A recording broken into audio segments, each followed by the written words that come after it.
hoy continúo con el tema de las Magical Girls. Como sabéis, en el programa anterior hice como una introducción de lo que fueron las primeras décadas de los orígenes de este género y hoy voy a seguir con una segunda parte porque, como os decía, es larguísima toda la historia, especialmente en los últimos 20-30 años. Así que hoy voy a centrarme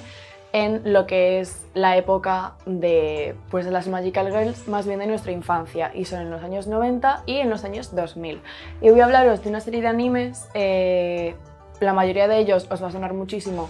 pues por haber crecido con todas estas Magical Girls. Uno de ellos creo que no nos va a sonar tanto, pero es súper guay y pues como sabéis voy a arrancar por orden cronológico con los animes de Magical Girls en los 90, empezando con un anime que todos conocemos y adoramos, que es Sailor Moon. ¿Qué es lo guay de Sailor Moon? Que marcó realmente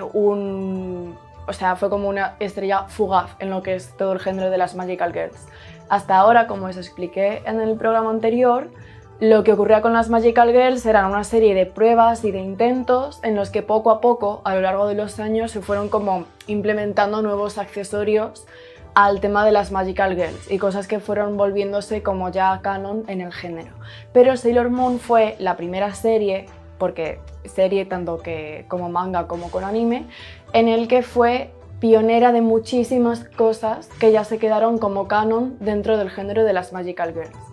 El anime empezó a emitirse en el 92 y ya desde el principio fue un boom de cosas.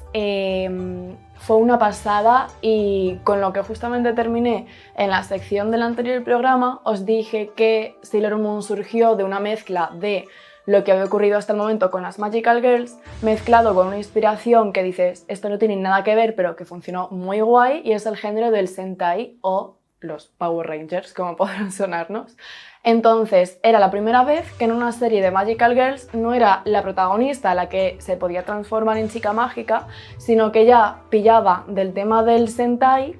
toda la unidad o escuadrón coordinado de heroínas que tenían un código de color por cada uno de los personajes, además de pillar el tema de las organizaciones de villanos, un poco el tipo de trama y ritmo que tenía la serie en sí, sumando con las míticas poses que tiene cada uno de los personajes en lo que es la pose glamour de grupo.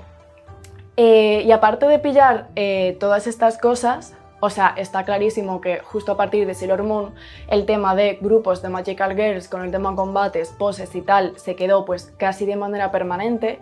En Sailor Moon también fue la primera vez que vimos como tal, como conocemos, las escenas de transformación de las Magical Girls, en el sentido de que, vale, antes había, pero con Sailor Moon fue la primera vez que tenían las escenas de cámaras, acción, música full, la escena de el turnaround del personaje, todo con luces, como el foco en partes específicas del cuerpo porque se iban como incorporando uno a uno las piezas del traje que llevaban de chicas mágicas. Toda la mítica escena de transformación también vino de Sailor Moon. Y no fue solo en esto, sino que Sailor Moon, solo en su primer año de emisión, vendió una millonada de juguetes, se volvió como en un fenómeno del merchandising y llegó a tal nivel de popularidad que no tardó en que internacionalmente se empezaron a pillar licencias para poder emitir el anime y poder vender el manga. Así que fue gracias a Sailor Moon que específicamente en los 90 marcó una diferencia gigantesca en cómo el anime se veía internacionalmente. Os recuerdo que gracias a Akira esto pasó, pero fue justo en la misma época porque hubo una diferencia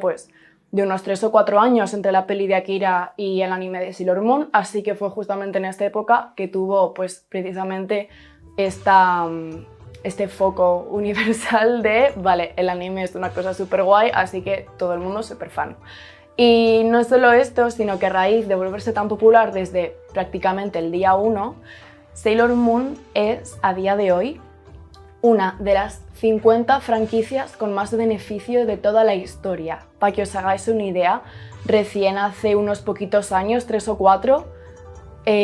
recién entonces le superó Bob Esponja en cuanto a franquicia con beneficios. O sea, importante, la verdad. Y no solo eso, sino que entre todas las cosas que Sailor Moon fue pionera y que marcó un cambio respecto a las anteriores, Aparte del tema del merchandising y tal, hubo un detallito muy importante y es que era la primera serie de Magical Girls escrita por una mujer. Hasta entonces eran o series de manga escritas por autores, hombres, o series de anime llevadas full por una producción, o sea, que era como un grupo de staff muy grande con directores también masculinos. Y esta era la primera vez que había una mujer detrás de todo el concepto de una serie de Magical Girls. Muy importante. Y como último, que tuvo súper guay Sailor Moon, y otra de las cosas por las que la serie es tan querida y fue tan importante realmente, no solo para la historia del anime, sino internacionalmente, y es que tiene una cantidad de contenido LGBTIQ a un nivel, pero súper guay. Sorprende mucho, sobre todo, el tema de contenidos tan inclusivos que tiene, de villanos gays, uno de ellos transexual, una de las parejas de las últimas Sailors son abiertamente lesbianas, y tampoco es que quede como en las últimas pelis de Disney, que es como, bueno, se intuye, puede ser, en plan, que salen abiertamente siéndolo, ¿sabes? Es súper guay, y esto no fue solo algo muy importante en el género de las Magical Girls, sino en el anime como tal. O sea, la cantidad de contenido LGBTQ friendly que hay antes y después de Sailor Moon es bestial, la diferencia que hay entre una época y otra. Así que, como os decía, todas estas cosas fueron súper mega importantes, que a día de hoy ya lo tenemos como mucho más normalizado en el contenido, no solo lo que decía del contenido de colectivos, sino además en el género de las Magical Girls, y fue gracias a Sailor Moon precisamente. Y bueno, no me he metido mucho en temas técnicos. Si os interesa más el tema técnico, os recuerdo que también en uno de los programas anteriores os cuento todo del cómo se hizo de Sailor Moon, así que si os interesa meteros ahí, pues que sepáis que lo tenéis disponible. Y en siguiente anime muy importante, también en la década de los 90, tenemos Sakura, cazadora de cartas. En Sakura, que es un manga y anime que empezó en el 98, está a cargo de Clamp, un grupo de autoras increíbles que hacen unas obras chulísimas, y así que ya veis que seguimos en la línea de animes y mangas ya creados por mujeres en este tipo de género. Sakura era muy guay, va de una chica, Sakura justamente, que en el comienzo de la serie se encuentra con un libro que sin querer lo tira, se abre, y este libro es mágico y está lleno de unas cartas mágicas que salen despedidas por los aires. Al abrir este libro de cartas mágicas despierta a su guardián, Kero, que le obliga, por así decirlo, a convertirse en chica mágica para así poder conseguir de vuelta todas las cartas. Y respecto a Sakura, tampoco fue tanto como pionera en cosas como algunas de las series anteriores, pero sí que hay que decir que tuvo dos cosas muy importantes. El primero, el tema del merchandising. Jugaban con una serie de elementos que daban tanto juego con el tema de venta de juguetes y merch, entre los outfits que lleva Sakura cuando se transforma, los accesorios que utiliza,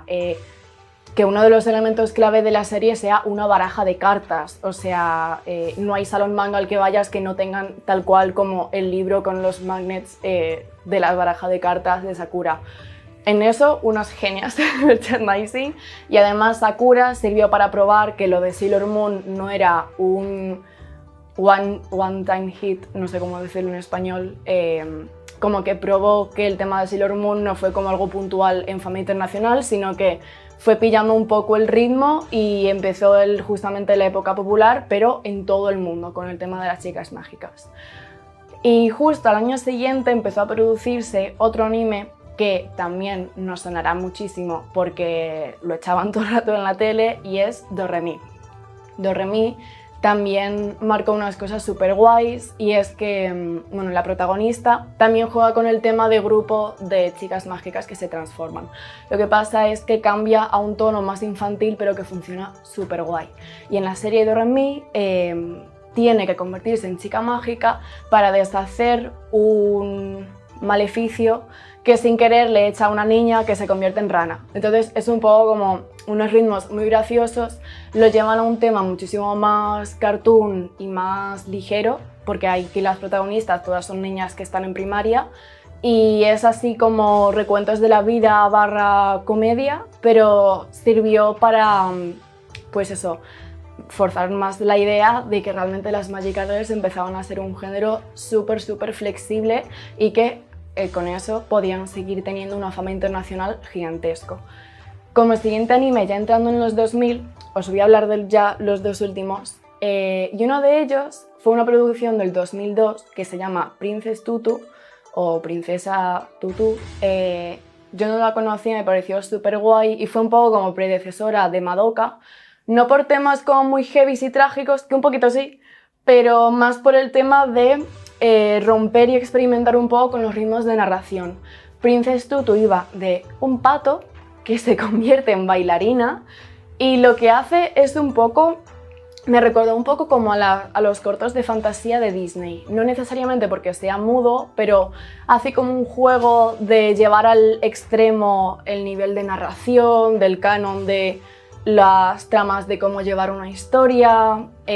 al ser bailarina la protagonista hay como mucha escena que es puramente baile con música, entonces es como experimento total de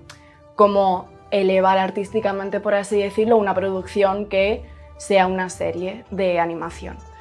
Y como último anime del que voy a hablaros, que creo que empezó a emitirse en el 2004, está Pretty Cure. Y Pretty Cure, yo es que recuerdo verlo en la tele que me flipaba porque eran dos chicas y cada una tenía una mascotita y se transformaban utilizando sus móviles, era súper guay y era full chicas contra villanos. Pero ¿qué tiene de guay Pretty Cure? Fueron pioneras y bueno, innovadoras más bien en dos cosas. Primero, las escenas de lucha. En Pretty Cure es una locura, de hecho yo no lo recordaba tan así, pero empecé a ver clips y dije esto, o sea, ¿en qué momento? Y fue justamente que en Pretty Cure ya se dejaban de lado las escenas como de rayos de luz, transformaciones tal, como de animaciones recicladas de ataques como podían ser en Sailor Moon o en series anteriores, sino que ya se iban a full fuerza sobrehumana y artes marciales. En plan, tenía unas escenas de lucha con unas animaciones y unas dinámicas que flipas y toda esta serie era así, con unas escenas de luchas pues eso, increíbles y que sirvieron de referencia para muchas series pues más con el tema de shonen y de aventuras y de lucha como tal, pero bueno, que era súper guay poder ver en unas Magical Girls como que tenían ese tipo de ritmo y de escenas que eran increíbles. Y además Pretty Cure fue la primera serie de anime en las Magical Girls que empezó con el tema de las generaciones. Algo parecido como lo que ocurre con Digimon, que se repite entre comillas el argumento, pero cambian los personajes, entonces hay como un poco de construcción y va cambiando como el cast, por así llamarlo, en cada serie. Y con Pretty Cure pasó igual, fue un fenómeno increíble en el tema del merchandising, entonces al par de años empezaron a sacar otra serie y así año tras año y ya llevan más de 15 generaciones, más de 800 episodios bajo el sello de Pretty Cure, así que también cosa muy importante de la que marcaron una diferencia. Y hasta aquí con la parte de las Magical Girls 2, ya os adelanto, solo queda la tercera, arrancando con Madoka, que todos adoramos, y voy a hablaros ya en la siguiente parte de cómo a raíz de Madoka empezó toda una nueva generación de Magical Girls, que son las de la última década, y cómo empezaron ya a tratar temas pues mucho más oscuros y mucho más adultos. Pero eso para el próximo programa. Y ahora voy a aprovechar que hace unos programas, en el número 17 concretamente, para la recomendación de la semana vine a hablaros de un libro maravilloso que recién venía de comprarme, que era Escuela de Villanos, y ahora tengo el honor de poder hablar con su autora, así que os presento a la autora, editora, correctora y amante del queso, Marta Álvarez. Hola. Hola, El queso es ¿qué tal? verdaderamente muy importante. Te juro que casi se lo mando a la editora para que te lo pusiera de cargo, pero es que ya no entraba. Ay, pues nada, primero que estoy encantada de tenerte aquí. Como estaba diciendo, el día que salió Escuela de Villanos, es que fui corriendo a la librería para comprármelo. Qué maravilla, de verdad. Ay, muchas gracias. No sé si lo has podido leer todavía, pero bueno, en cualquier caso espero que si no lo has leído aún que te guste cuando lo leas. Y la verdad es que lo que es la edición, eso sí que lo habrás podido ver que es una gozada. Estoy súper contenta. Total, total. Bueno, de hecho, empecé a leérmelo enseguida, tuve que aparcar un poco la lectura por otras cosas, pero en cuanto me confirmaste que podíamos charlar un rato, dije, ya está, me lo acabo. Tía, brutal, en serio. Bueno, yo sí que sé de tu trabajo de hace bastante, precisamente por la saga de Mystical y Héroes de Cobre y eso, pero es la primera vez que tengo el placer de poder leer de verdad un libro que has escrito. Tía, me has dejado a cuadros, de verdad, o sea, la calidad de escritura y de historia y de construcción de mundo que hay en todo lo que escribes me parece brutal. Ay, jo, muchas gracias. Ay, nada, jo, quería preguntarte porque yo, por ejemplo, soy una persona que disfruto muchísimo leyendo literatura infantil y juvenil y algo que me ha gustado muchísimo de Escuela de Villanos es, primero, el humor que tienes, es que me he partido de risa leyéndolo de verdad y quería preguntarte un poco de dónde sale como justo ese tipo de humor absurdo que pones en tus historias y no sé, es que veo que tiene un ritmo cuando estás leyendo algo que has escrito tú que me parece increíble, de verdad. Pues, jo, me alegra mucho que me lo digas porque es verdad que yo lo primero que publiqué fue Mystical y hasta ese momento yo nunca había escrito middle grade porque Mystical los primeros libros son un poco a caballo entre middle grade y juvenil y como que tuve que releer sagas que a mí me habían gustado de ese estilo como para inspirarme en el tono que yo quería que tuviera, que fuera algo que pudiera gustar a niños y también a gente más mayor. Como por ejemplo Percy Jackson o Alcatraz contra los bibliotecarios malvados. Entonces, me sorprende que al cabo de los años el tema del humor absurdo y tal es algo que yo creo que es como representativo de la mayoría de mis novelas, al margen de la trama o de los personajes, y sin embargo no es algo que no estaba presente en absoluto en nada de lo que yo había escrito anteriormente y que fue el hecho de forzarme, entre comillas, a salir de mi zona de confort y escribir middle grade, porque hasta ese momento yo era como juvenil, todo súper angsty, no sé qué, que se puede ver un poco más en Héroes de Cobre, por ejemplo, que lo escribí con Iguazel Serón y que sí que es juvenil, pero creo que me gusta mucho haber podido descubrir, gracias al middle grade y al infantil, esta otra faceta de mi escritura que hasta ese momento es que ni me había planteado pues ni escribir para lectores más peques, ni hacer historias que lo importante fuera más la parte divertida y el humor que lo dramático y tal, que también me gusta mucho, pero me hace mucha ilusión eso y las partes como que yo considero más divertidas de tanto de Mystical como de Escuela de Villanos surgieron de que yo tengo un humor muy tonto cuando estoy así libremente y surgieron son los pasajes que escribí más como, bueno, venga, tengo que hacer esta escena, voy a no pensarlo demasiado, voy a sacármela de en medio, voy a poner lo primero que se me ocurra en el diálogo, no sé qué, y creo que esa frescura es de lo que salen algunos de los momentos más divertidos. Lógicamente hay otros que son un horror y que al corregir pues los quito y que nunca los llegáis a ver, pero en concreto con Escuela de Villanos fue todo el libro así, porque todos los libros de Mystical los he escrito teniendo ya una fecha de entrega y sin embargo Escuela de Villanos lo hice de manera más tradicional en el sentido de que lo escribí yo en mi casa, fui yo la que me dije, vale, tengo estos meses para escribirlo, luego lo mando a ver si alguien lo quiere y al no tener más presión que la que yo misma me había impuesto y tampoco tener a otra persona leyéndolo, como en el caso de Héroes de Cobre, que igual yo pues escribíamos y nos mandábamos los capítulos la una a la otra, pues fue como, mira, me voy a sentar aquí, es un libro infantil, tengo la excusa perfecta para querer que sobre todo sea divertido y para no cortarme, como tampoco tengo la presión de si a la gente le va a gustar o no, porque no sé si esto se va a publicar seguro, pues mira, si escribo algo que solo me hace gracia a mí, pues lo mandaré a los sitios, nadie me lo querrá publicar y ya está,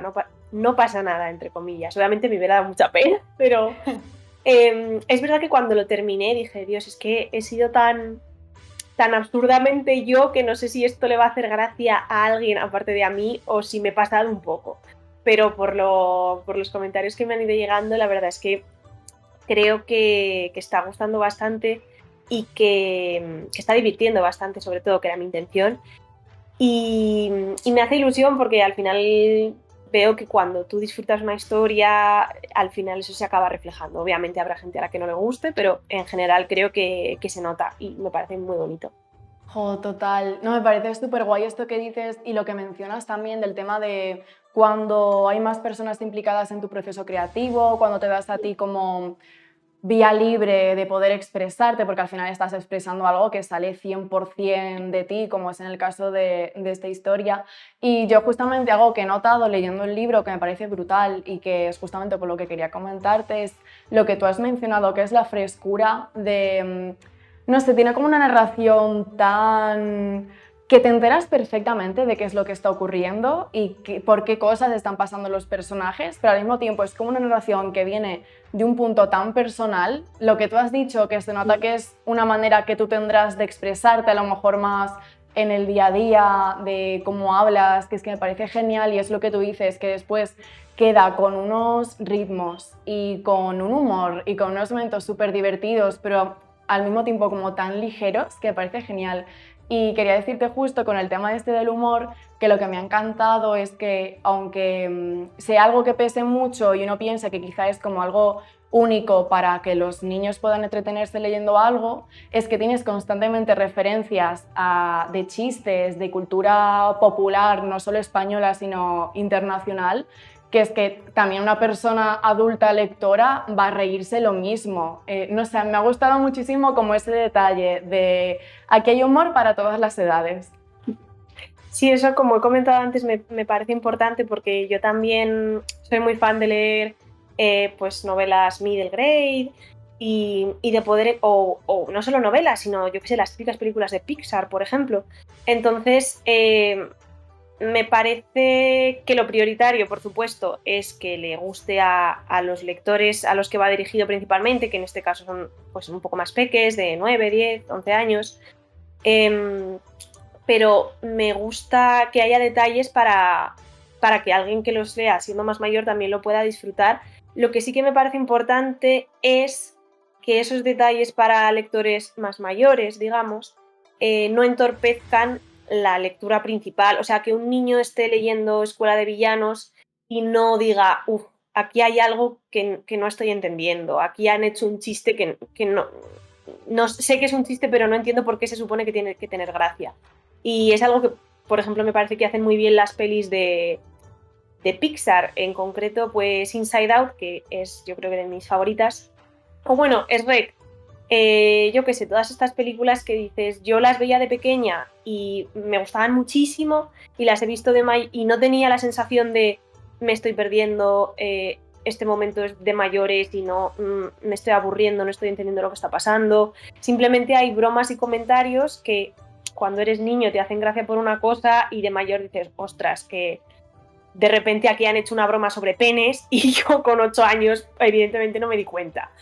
Entonces, no es que haya bromas sobre penes en Escuela de Villanos, pero sí que, por ejemplo, el tema del personaje de Gary Stu,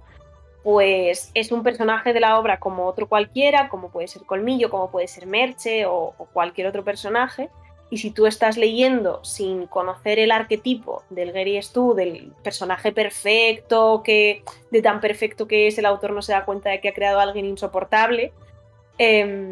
pues no sientes que te falte algo o que digas,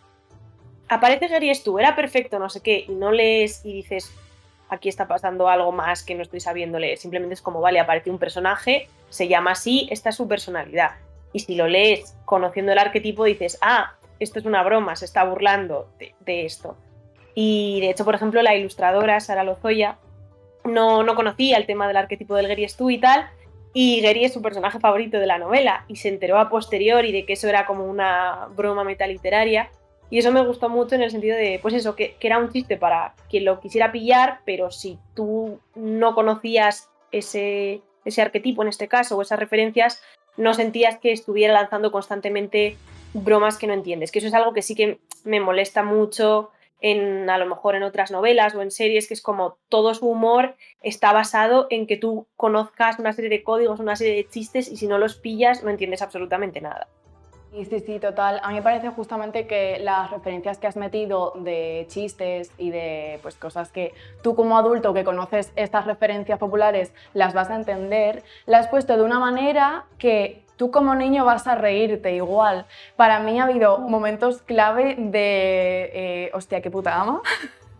La primera fue cuando estabas, creo que fue al principio, cuando estabais todavía promocionando, antes de que saliera el libro, que estabais hablando de las casas o facciones de villanos Sí. que existen en la escuela y hacíais como, bueno, aparte de las referencias directas que hay de personajes populares que a lo mejor un niño no conoce directamente, como por ejemplo Nemo puede ser, pero sí le pueden ir sonando otras cosas como la profesora Medusa o Garfio. Y algo que me encantó es que cuando estabais presentando las facciones de villanos y exalumnos célebres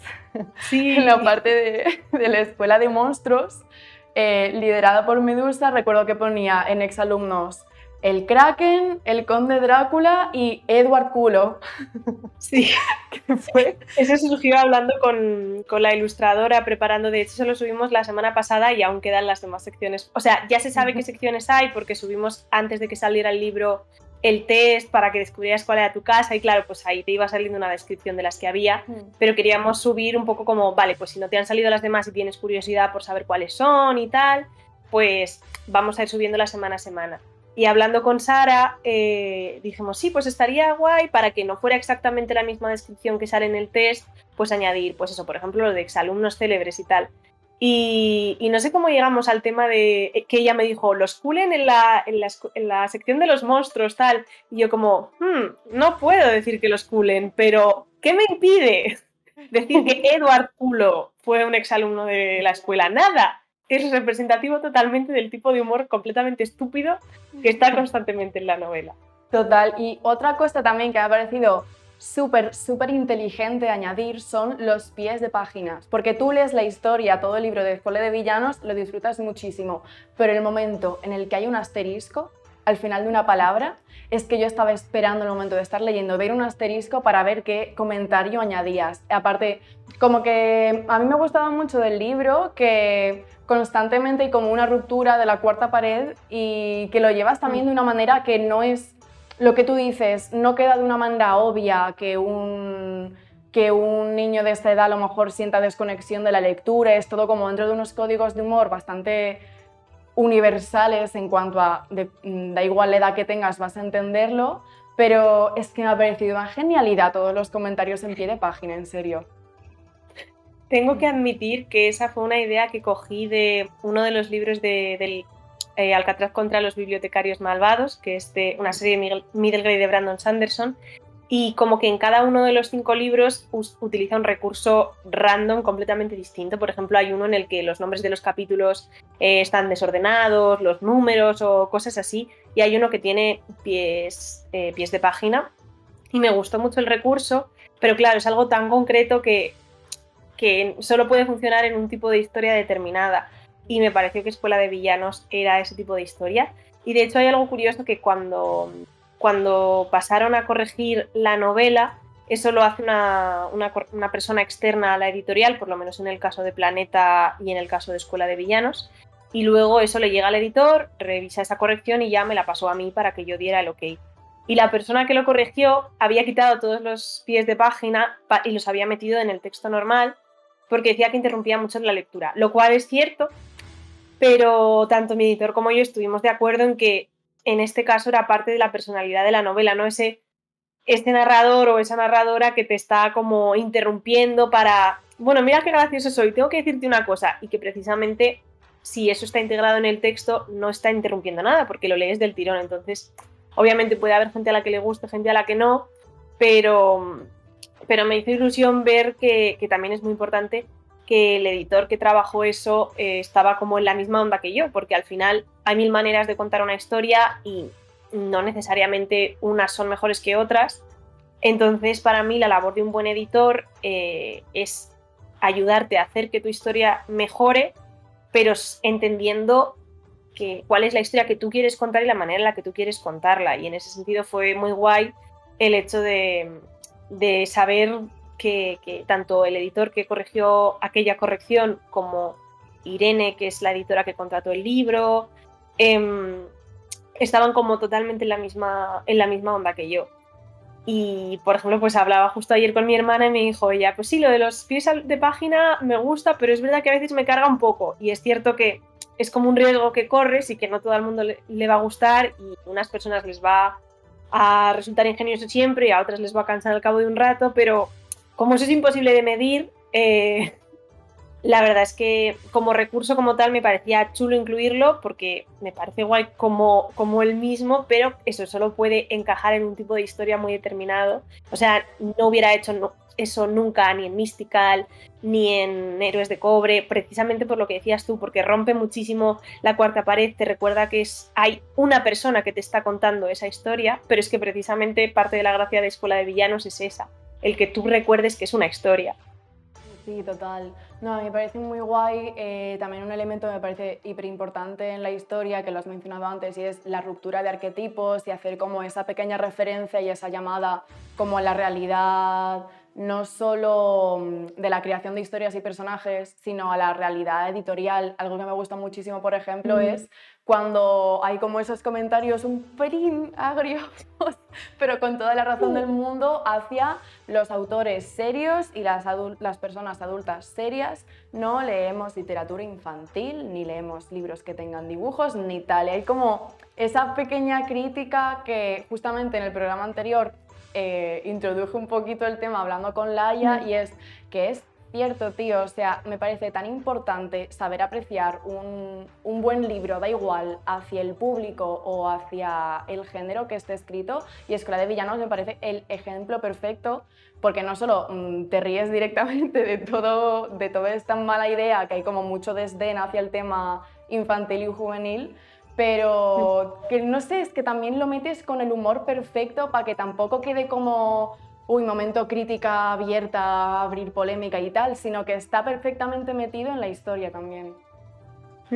Sí, eso también me intento hacerlo cuando quiero decir algo, como yo, Marta Álvarez, te quiero decir algo, intento que no se note que sea yo, Marta Álvarez, porque al final la historia es la historia y no... En ese sentido sí que no me gusta romper la cuarta pared de, bueno, y vamos a parar lo que está pasando para que yo, personalmente, persona que no pertenece a esta historia, te diga lo que pienso sobre este tema. Me parece muy valioso el poder de la literatura para lanzar mensajes o ideas, pero precisamente me parece valioso en la medida en la que te llega más cuando está integrado en una historia que puedes ver desde fuera con unos personajes con los que empatizas, que si simplemente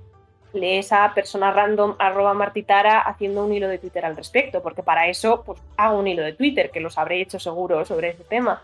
Pero es verdad que me da mucha rabia. En general, tenemos mucha tendencia a no valorar lo que no está hecho para nosotros. O sea, cuando algo no te gusta y no saber distinguir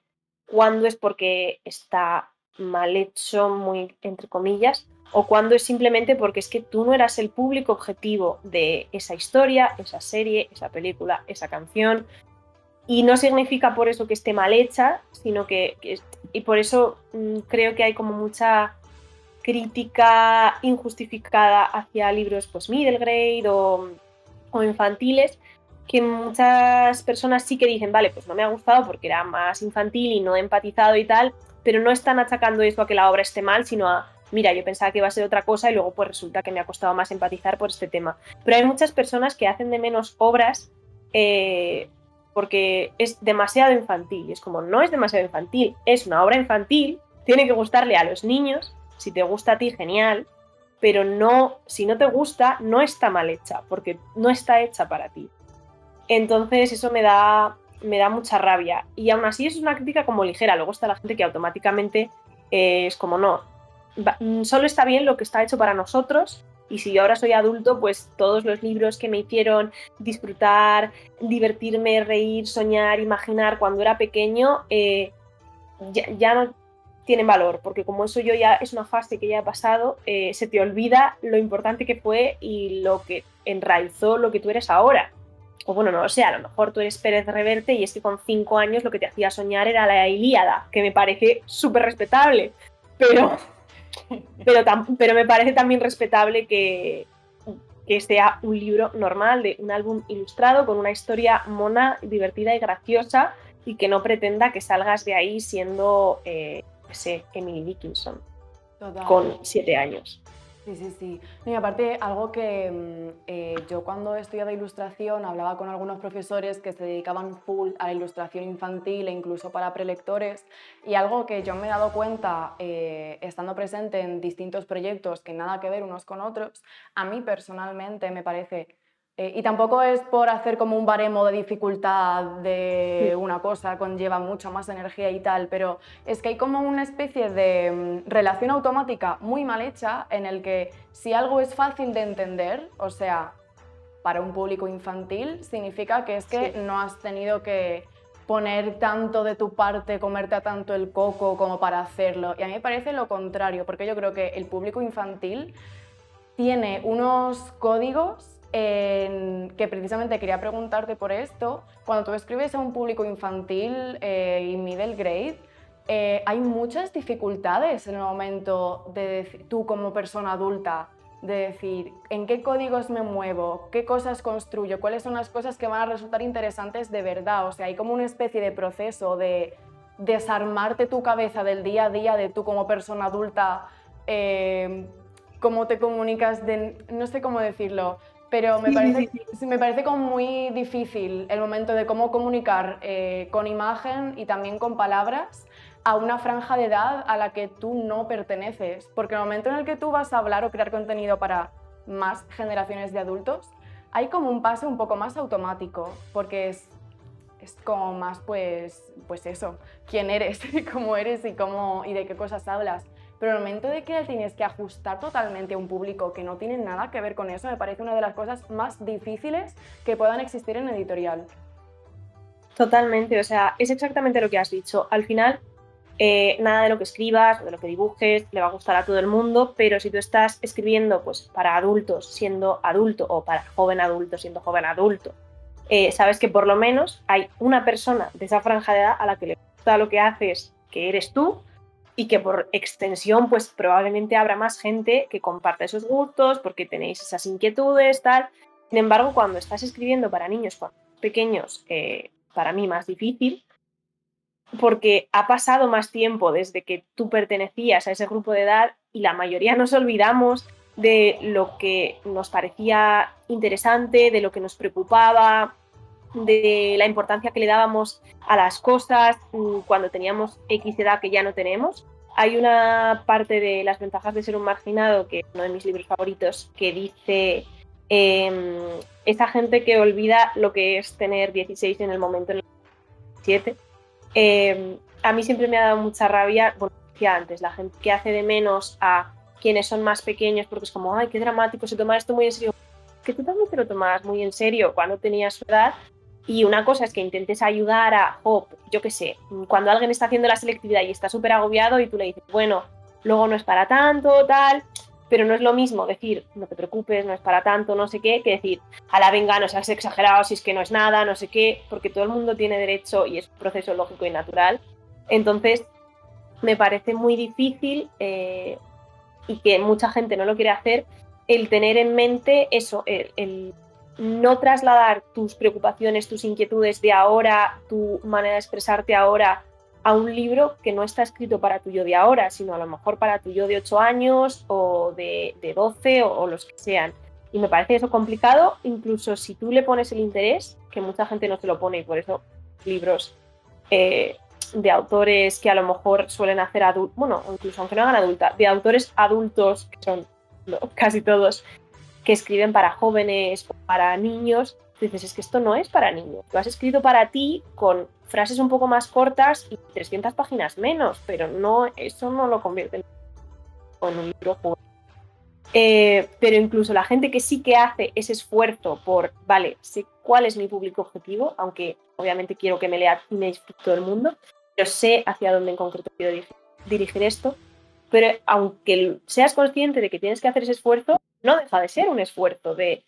no sé, hablar con tus primos pequeños, con tus sobrinos o buscar por internet lo que le interesa a la gente y las maneras en las que se comunican para no parecer el señor Barnes con el gorro de Jimbo, ¿sabes? Me encanta, tía, la referencia final. Toda la razón en todo. Y a mí algo que me parece también muy interesante, que es la otra cara de la moneda de todo esto que has dicho, es que al mismo tiempo que es igual de difícil poder ajustar tu lenguaje, tu expresión y todo a unos códigos para una gente de una franja de edad tan específica, también hay una parte muy difícil y que parece que igual que no les entra una cosa en la cabeza a esta gente que no lo entiende, tampoco le entra en otra que parece totalmente contrario. Y es que al mismo tiempo los niños no son tontos y los niños entienden de un montón de temas y los niños son los primeros que notan la incoherencia cuando tú les estás mintiendo o cuando no quieres hablarles de un tema, porque creo que o sea, es una franja de edad en la que no vas a tener un filtro. Vas a tener un filtro cultural en cierto punto, pero no tienes tanto filtro social como para entender las cosas más que en su punto más puro y más natural. Y recuerdo un ilustrador que recomendaba un libro, que ahora no recuerdo el nombre, pero era de un pato, creo. Bueno, era un pato. El libro se llamaba, suponte, algo así como El pato y la muerte. Y era un libro para niños de 5 o 7 años. Y era un libro en el que pues, se les hablaba a los niños de esa edad de la muerte, el proceso, de distintos estados de muerte en la naturaleza, en los animales, cosas, pero como algo natural y tan normal que es en la vida. Y es de los libros más famosos que han salido en los últimos años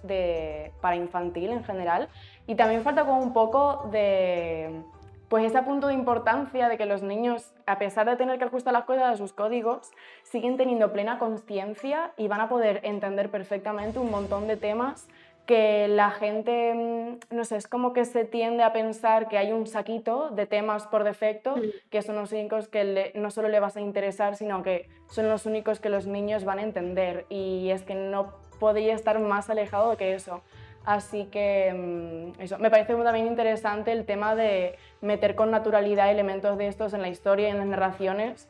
porque es que los niños son muy, muy inteligentes además. Además, mira, me gusta que hayas mencionado tú un ejemplo porque es algo que surgió mucho con la polémica esta, no sé si leíste o si te enteraste, porque fue a lo tonto, creo que fue igual hace un año ya, de la colección esta de Reverte que se iba a reeditar sobre autores de bestseller de adulta que iban a hacer ahora libros de infantil y tal, y como que uno de los argumentos era como, pues básicamente lo que decías, que bueno, ya vienen los autores de adulta a salvar la juvenil, a hablar de los temas literatura seria de verdad, y es como, para empezar, bueno, ya sabes, si has leído Escuela de Villanos, lo que pienso del concepto de literatura seria, pero considero que se puede hablar con humor de muchos temas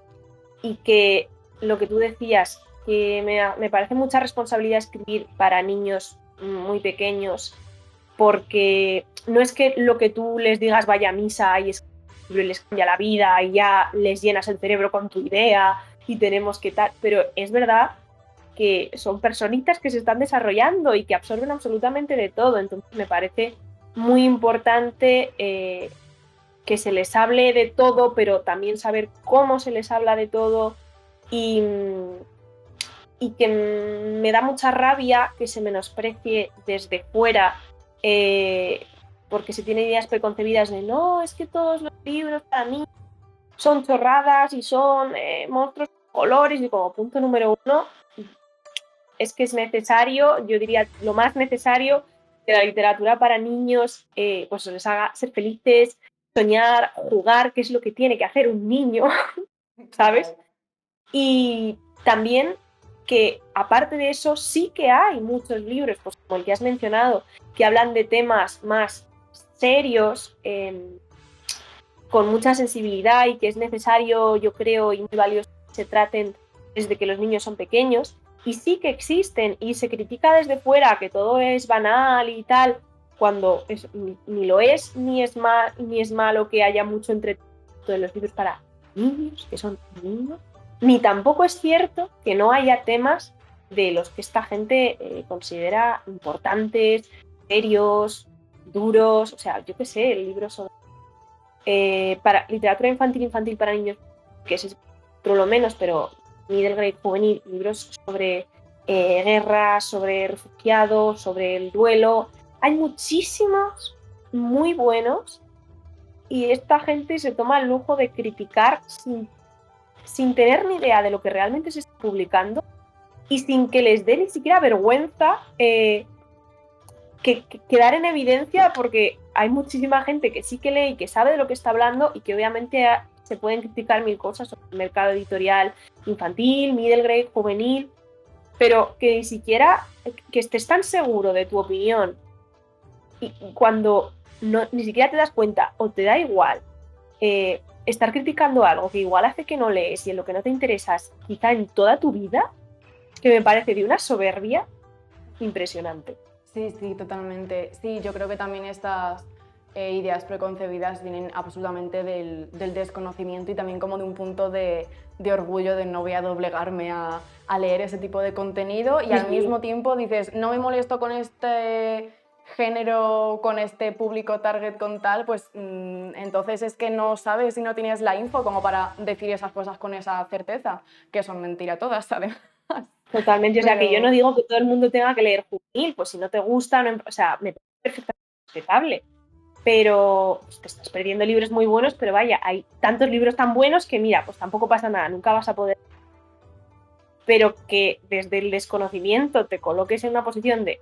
a salvar, bueno, es que esto es literatura seria de verdad, o sea, pues quieres que te diga, me parece mucho más valioso el autor de que ahora mismo justo no recuerdo su nombre, es que cuando el tema este de Reverte, concretamente en una entrevista, él dijo que eran libros serios, de autores serios, que no eran historias de aventuras y piratas y no sé qué, es como, mira,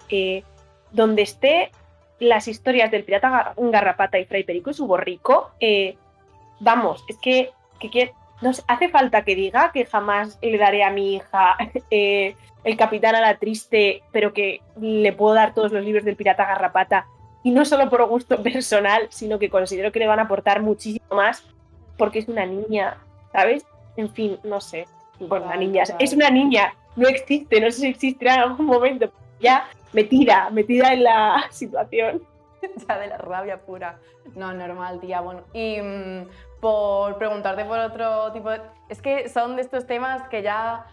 empiezas a encenderte y es como, venga, 3 horas. Sí, Pero quería preguntarte, por cambiar un poquito el tema también y por ir acabando, que se me pasa el tiempo volando hablando contigo. Es que hablo mucho.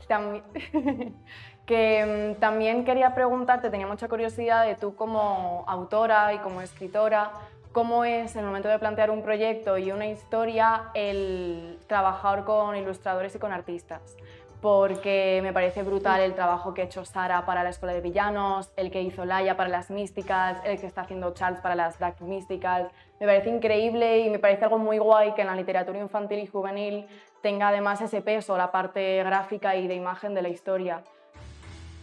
Sí, pues, a ver, yo creo que por un lado es inevitable porque al final la capacidad de concentración y tal, lo visual al final es un lenguaje también que ayuda, y incluso en la adulta me parece súper chulo que haya cosas ilustradas, pero es que en infantil, por ejemplo, o en middle grade me parece prácticamente indispensable, y además como autora es chulísimo, es mi parte preferida del proceso, porque, no sé, es como que es literalmente que alguien está dando una vida distinta a algo que hasta ese momento solo estaba en tu cabeza, y con un lenguaje que además, en mi caso, por ejemplo, bueno, hay autores que también ilustran, pero con un lenguaje que yo no, o sea, me encantaría hacer fanart de, si es que se puede llamar así, de mis propias obras, pero es un talento del que carezco. Entonces, me parece muy mágico ese momento en el que te pasan un primer boceto y dices, sí, es que es esto totalmente, y cómo puede además sumar a la historia, porque, por ejemplo, Sara, por hablar del último ejemplo reciente, todo el tema de los escudos de la escuela, de que cada sección tiene su escudo, el hecho de que lleven un uniforme y cómo son los uniformes, los fondos de la escuela, porque igual en este libro se describe menos de lo que suelo describir normalmente, porque también al saber que iba a ser ilustrado, pues lo dejé un poco ahí. Es que ha sumado muchísimo, y hablando con ella, que te pregunta, porque se ha volcado muchísimo en la historia y te preguntaba, pues eso, ¿llevan uniforme o no? ¿Y cómo tal? ¿Y cómo te imaginas esto? Pues al final te planteas cosas que igual escribiendo no te habías planteado y que suman a la historia, la ambientación, Y no sé, la verdad es que quizá también digo esto porque he tenido la suerte de que las ilustradoras con las que he trabajado he salido siempre súper contenta y nos hemos ido bien, porque en Playa, como Charles, como Sara, como incluso en menor medida, porque yo como ilustrado Medusa Dollmaker, que ilustró en Héroes de Cobre, hizo las ilustraciones de los personajes que van al principio de capítulo. He tenido muchísima suerte. Igual si hubiera tenido otro tipo de experiencia, que a lo mejor cuesta más, que el estilo del ilustrador o lo que imagina casi con lo que te imaginas tú, igual ahí puede ser más complicado, pero es que he tenido tanta suerte que está el momento chulísimo de que te pasen los dibujos, el arte de algo que has creado tú, que de repente ya está fuera de tu cabeza,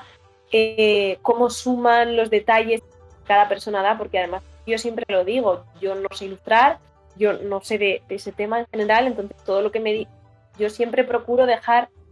bastante campo a quien me ilustre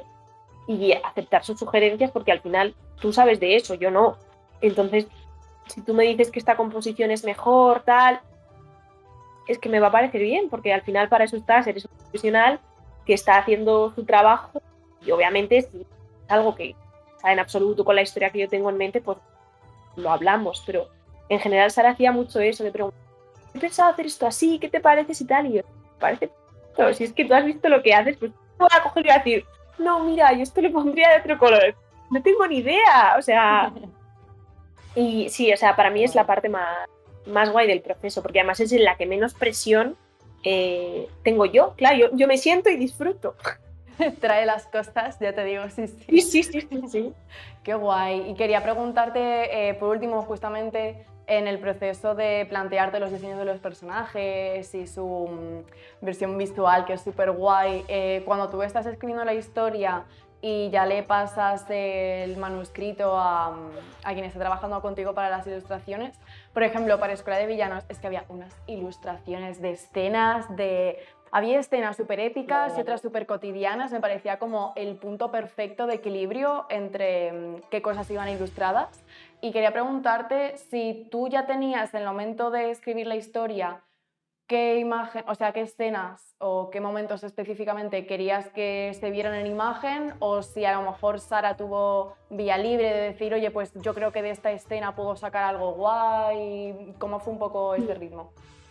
Pues en concreto con Escuela de Villanos yo no tenía pensado nada, porque además, digo, yo lo escribí sin saber siquiera si se iba a publicar. Suponía que si se publicaba pues iría ilustrado por el tipo de libro, pero tampoco lo sabía seguro, ni cuántas ilustraciones podría haber, entonces como que no me lo planteé mucho, así como por ejemplo con Mystical sí que hacíamos un Excel entre la editora Laia y yo, la editora que era Alena Pons en Mystical y Ana López en Dark Mystical, en el que por ahorrar tiempo más que nada, porque eran libros que eso ya estaban contratados con su fecha de villano, pues por ahorrar tiempo yo subía la escaleta del libro y decía, vale, de este capítulo creo que lo más interesante para ilustrar es esto. Mientras que en Escuela de Villanos simplemente le pasaron el manuscrito a Sara,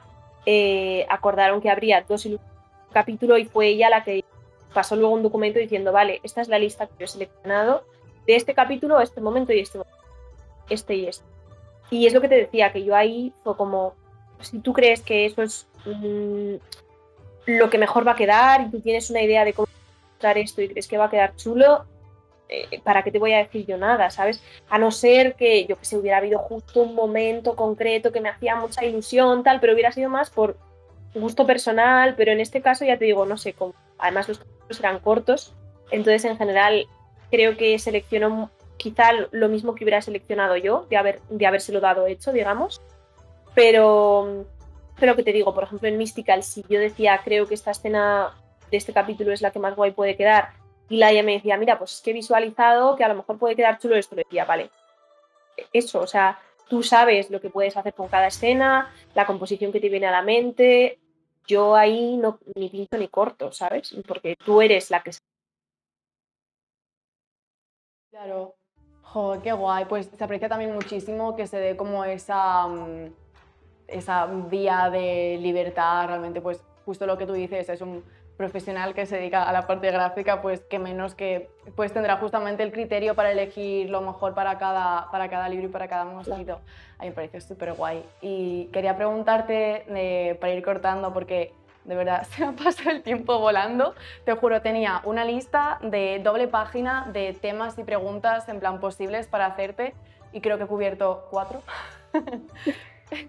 Y quería... Pues me vuelves a invitar cuando quieras. Nada, yo creo que en 7 sesiones, hora y media cada una, puedo responder a todas las preguntas. Te tomo la palabra, que sepas. Quería preguntarte para acabar si tienes alguna obra o algo que te guste mucho que quisieras recomendar.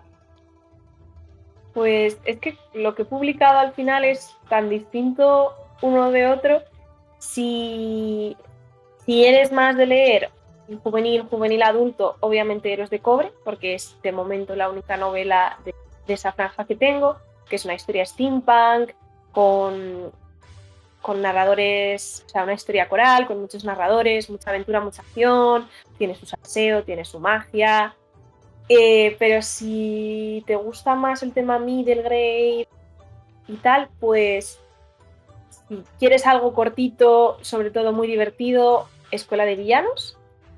Y si no, de todo el universo Mystical, sí que es verdad que aconsejaría, si no tienes muy claro si te quieres meter en una saga o no, o si te va a gustar más Mystical, la tetralogía primera, o Dark Mystical, que es más juvenil, que es lo que estoy sacando ahora, pues a lo mejor para salir de dudas, si te gustan los personajes o si te gusta cómo escribo yo, quizá la mejor opción es leer Mystic Land de tierra, no Mystical,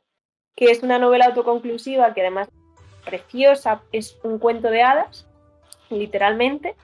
en el que las protagonistas son las mismas de la saga de Mystical, pero en un universo alternativo, en el que pues eso, ellas tienen las mismas personalidades y tal, poderes similares a los que tienen en Mystical, pero es en un universo de cuento de hadas, con sirenas, con hadas, con ninfas, con gnomos, y el argumento también es muy de cuento. 5 chicas distintas, una es una princesa, otra es una costurera, otra es una bailarina, otra es una repostera y otra es un secreto. Y viven en un reino de fantasía en el que de repente todo el mundo cae dormido y algunas de las personas que han caído dormidas se despiertan convertidas como en versiones de pesadilla de sí mismas, y las únicas personas en todo el reino que no se duermen son ellas. Entonces, cuando el reino despierta, descubren que ellas no se han dormido y automáticamente asumen que son las culpables de lo que ha pasado. Entonces ellas tienen que escaparse y a la vez intentar resolver qué es lo que ha sucedido, arreglarlo y por supuesto pues intentar librarse de que les cargue a ellas. Y creo que es una buena manera de, si te apetece una historia entre el middle grade y Dark Mystical, pero no, eso es lo que decía antes, no sabes si meterte en una saga o no, pues esto es una novela autoconclusiva. Si te gustan los personajes, te gustarán los personajes de Mystical. Si te gusta cómo está escrita, para cómo está escrita Mystical o Dark Mystical. Y tienes todo eso, pero sin el esfuerzo, digamos, el compromiso de no me gusta, tengo unas medias, bueno, este libro termina aquí. Y como digo, además la edición es preciosa, las ilustraciones interiores son playa también, está color, es tapadura, todo está como muy estilo libro de cuentos antiguo, el papel es un poquito más marroncito, o sea, está todo súper cuidado, así que yo creo que puede ser una buena opción. Oh, qué guay. Not me yéndome de aquí, corriendo a mi librería para encargarlo ya.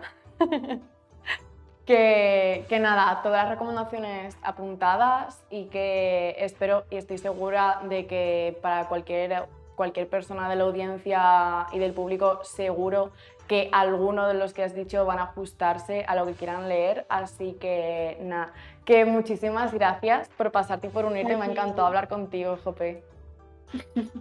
Ya sabes, yo cuando necesites llenar un hueco, pues yo encantada de repetir.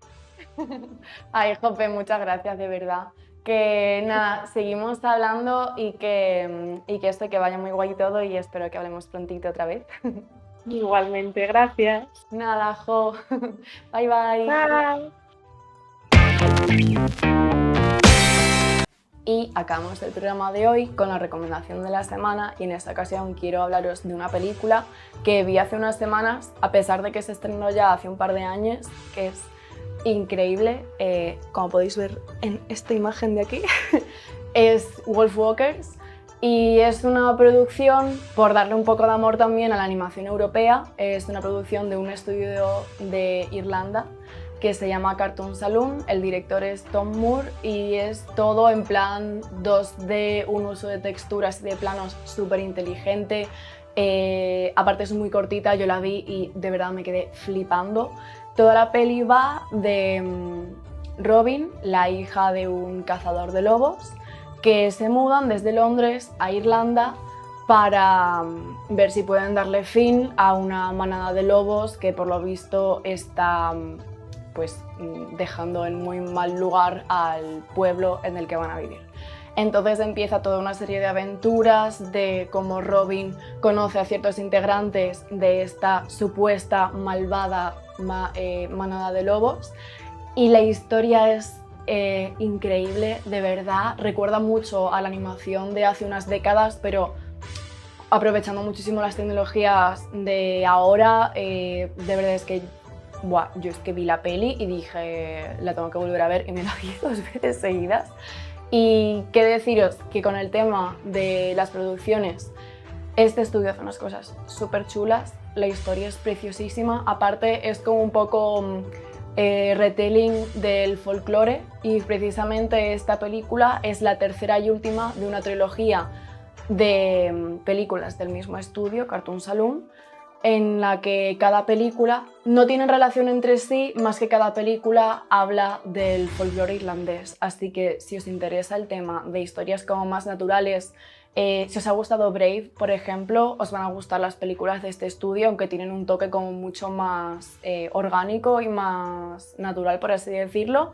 Y bueno, si os gusta el tema mitología y folclore del norte, os va a flipar esta peli, así que yo os la recomiendo muchísimo, y que aprovechéis y os fijéis también en el resto de la filmografía del estudio, porque hasta ahora todas las producciones que he visto son una pasada.